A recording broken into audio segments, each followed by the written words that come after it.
Hello lads, laddites, and lassies. Welcome back to a brand new Gurren Lagann reaction. I think I finally got that intro right.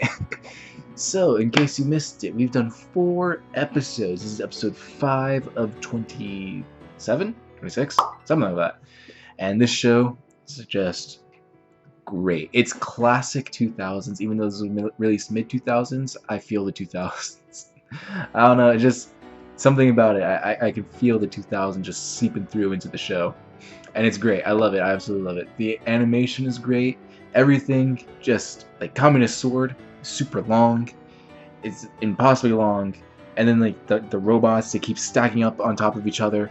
I don't know. I don't know what to expect from this show. I haven't seen too many mecha animes, and this is kind of like a mecha comedy right now. It's much funnier than I thought it would be. So I'm just excited to see where we go on from here. Because honestly, I don't really have any predictions of like what we could see. I mean, the first 2 episodes, like they were a 2-parter, and it was like the origin story, how Simone and Kamina made it to the surface, how they got their mechas, and we could introduce the characters. The 3rd episode was them combining and then turning into Power Rangers, and the 4th episode was with the Black siblings, and that was just weird. But in all the best ways. That was one of my favorite thumbnails to make, by the way. I don't know. These are all pre-recorded. So right now, at the time of recording this, episode 3 hasn't even gone live yet. So I really hope that you guys enjoyed the episode 4 thumbnail. Because I was sitting there thinking I could make the normal thumbnail, where it's just like the best reaction face I make during the episode. But then I saw what the thumbnail for Netflix was, and I was like, I can do something with this, and did something I did. Something like, just imagine that made sense in English. So I enjoyed making that thumbnail, and I hope to make thumbnails like that I hope to make thumbnails like that for more things. I don't know what I'm saying right now. So enough discussion, let's get into this episode. Remember, if you're new here, or maybe if you just forgot, thanks to YouTube's copyright system in Japan, you know, Japan's a lovely place, but they need to know what copyright is. Just thanks to those 2 factors, we cannot host a reaction on the channel unless you want the channel deleted, and nobody wants that because we just hit 69 subscribers. Oh, yeah. So, in order to get around all that, there's going to be 2 links in the description below.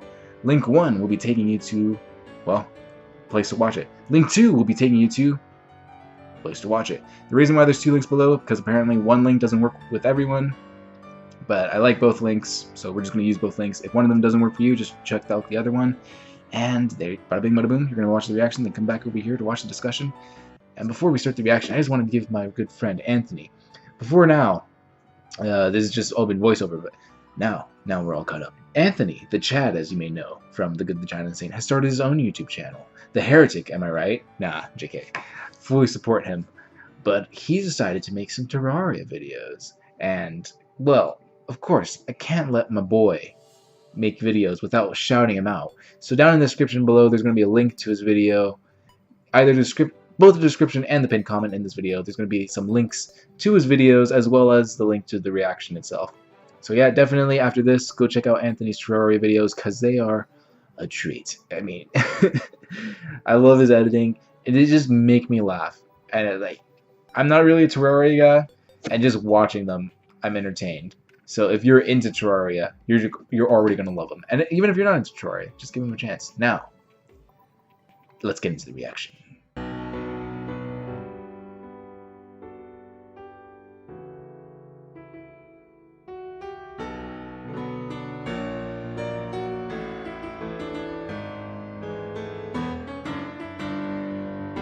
So I gotta give that anime credit where credit's due. The priest had a lot more humanity than I thought it would, because usually whenever they introduce these kind of things, it's like a cult, maybe, especially with it being underground. It's most likely a cult, or the priest did some really scummy things to get himself on top, and he created a religion, so he stays on top. But you know, he naturally got, well, naturally, maybe he naturally got to the top. But when he became leader, he made it so Oh, okay.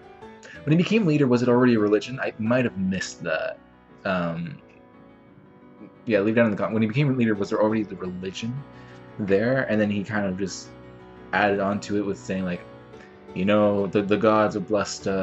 If we go over 50, the gods will bless whoever gets the short end of the stick, and then bada bing, bada boom.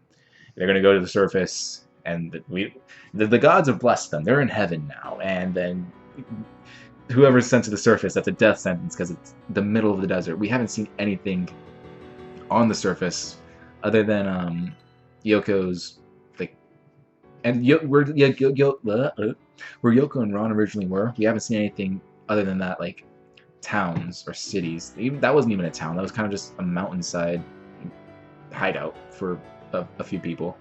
So depending, yeah, they were just in the when they fell through the floor, they were in the middle of nowhere. There's nothing around there. So yeah, that's just a death sentence for those two kids. We can't eat all of this on our own. Oh no, you're supposed to save it. This is like sending those two kids. That's just so cold. But credits where credits due. The priest, it's pretty scummy. It's really bad, especially that he fixed it so the kids, like, since they have no family, since they're orphans, they'd be missed the least. Since he fixed it so they would be the ones that were to, you know,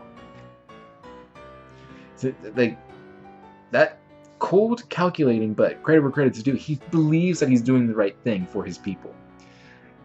The only thing is, Rocio, I think that's it. He's now on a mission to claim the overworlds, the Earth. How long is it going to take them? How many more people are they going to sacrifice up there? Because, man, those kids were so lucky. Those kids in Rocio were so lucky that that Team Gurren just fell through the floor. And because, from what I think, this is just me speculating, I think they're going to be our new members, maybe. I'm going to look for them next time in the intro.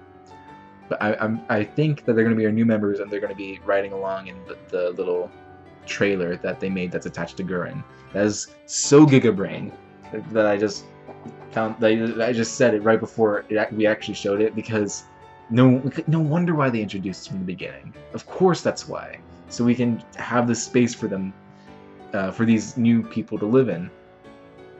But yeah, the priest genuinely believes that he's doing good in, like, these sacrifices. So he's not like a bad guy. He's not like, I reign supreme power, unlimited power. But he's not a good guy either. He's like, I'm doing what's best for my people, and I truly believe this. Whatever regrets I had in the past, it's just gone now. So I mean, he's scummy, but he's not evil. And I thought that they were going to go with the evil direction. So yeah, I talked about the High Priest. The Face Gods kind of goes with the High Priest. I'm not sure if before he got into power, if the Face Gods were a thing. But it does make sense, like, these people that live underground. If this gigantic robot falls through the earth, lands, and doesn't do anything, I'm pretty sure the first reaction might be like, it's God. So that makes sense. I kind of wish we got a little more into that, like, religion-esque aspect of it, like what do they do, what do they practice other than sacrificing people. But it's kind of just a cool little concept they threw out there. And then Rocio, our forehead boy, maybe he's part of the team, maybe not. Those two kids might also be part of the team. And this episode did a great job at, like, the relationship between Kamina and Yoko. It's always been one of my favorite dynamics, and just their dynamic in this episode. You just call it, like, got a fat ass, and she just sits on him. So good, and, like, just her shooting him inside. I mean, this will only happen in anime, and this is one of the reasons why I love anime, because you can just get away with so much ridiculous stuff, and it's great. I love it. But nowadays, saying a girl's got a fat ass, isn't that a compliment now? Just like, thick, right? I don't know. I guess that's a compliment. I don't know, maybe. But yeah, that was great. I just love their dynamic, and I really want to see more of it. So, yeah. So, one of the things that Kamina said about the priest was that he reminded him, I don't remember his name, but it's like the guardian of their village, the leader. Like he looked just like him. I didn't see it, but I kind of get what he's saying. Like kind of like that authoritarian presence. Kamina's not really into that. He's kind of like that rebel, you know. He's like, yeah, we don't listen to authority, or like I'm gonna do my own thing, and it's gonna turn out great. So I see where Kamina was coming from. Like, I don't like you, you priest, because it's kind of like he's been around that his entire life with the authoritarian guy, and the guy in Kamina's village didn't really like him at all. So I see where he's coming from in that sense. But like then everything else kind of just like I didn't really. Well, he never even like said. He's like, oh, he just looks exactly like him, and that's why I don't like him. But I see in the sense that here, like the authoritarian sense of like I'm the leader of this village, so you listen to me. I see why he doesn't like the priest there. And then just the last thing here is how do gunmen operate? Because Kamina was like, all you need is a fighting spirit, and that's the key. But Simone literally has a key to power it up, and then it responds to his fighting spirit. At least Simone both needs a key and the spirit to fight. We've seen that that Lagan doesn't work without the spirit. I don't think we've seen Lagan without the key per se. I don't think we've seen him like work without the key. So that's interesting. And the priest was able to fight with the refrigerator gunman because like that's how strong his resolve was, his spirit to protect his people.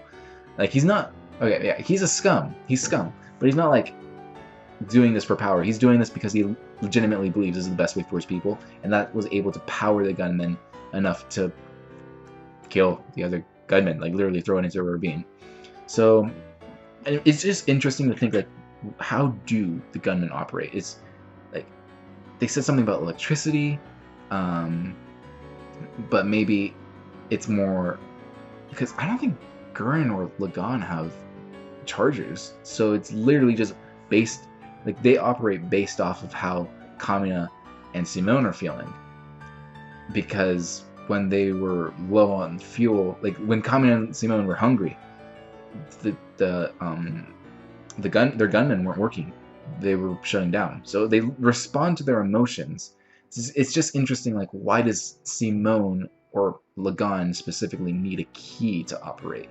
Because I don't think we've seen Kamina use a key unless I'm mistaken.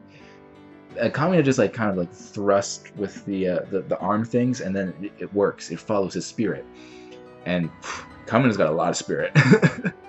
So it's interesting to see like how they work in general. Yeah, that's cool.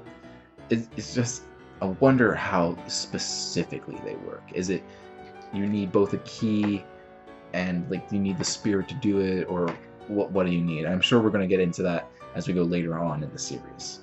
But yeah, I mean, it was a cool episode. I really like the black and white aesthetic of it. Just with them being underground, you can't really see well. Just put it in black and white. It was pretty cool. And just them asking like, "Can you cover up? It's indecent," to Yoko. Yeah, I think I said something about that, like her. Does she not know what clothes are? But I really can't complain, can I? Yeah, I think I'm going to leave it up for this episode. If I missed anything, please leave down in the comments below, and by the time, or when I catch up with you, and not pre-recorded, I'll have like the Q&A session, and that goes for all the videos. Just like go, hey, like how are you enjoying this aspect of the show, or hey, maybe you missed this. Just please don't post any. Yeah, I said that right. Please don't post any spoilers. Like, yes, please don't post any spoilers. Or if you do post a spoiler, just put like a spoiler tag and then space it so it says read more, because you know I want to have the authentic reactions, and I'm really enjoying this series and I can't wait to see what else they give us. So remember to hit that subscribe button, hit that notification bell, hit the like button, and do all the comment stuff. Check down the description for links to our videos, and check the card and the links for more videos. In case you're new to the channel, this is the Good Time of the Saint. We do gaming, we do other reactions. I'm planning on doing some commentary runs for Attack on Titan because I've already seen the entire series. It's been a while, so maybe I'll just like start watching like whole bunch of episodes and releasing my commentary tracks for that, because that would be so much fun. I'm thinking of doing that. I don't know if I'll have the time to do it before Attack on Titan Season 4 comes out, which will be December, and you better bet that I'm going to be doing some live reactions to that when that comes out, because oh yeah. So thank you all very much for watching, and we'll see you in the next one. By the way, I'm Josh the Good. I don't think I said my name in the beginning of the reaction. It's too late now, but better late than never.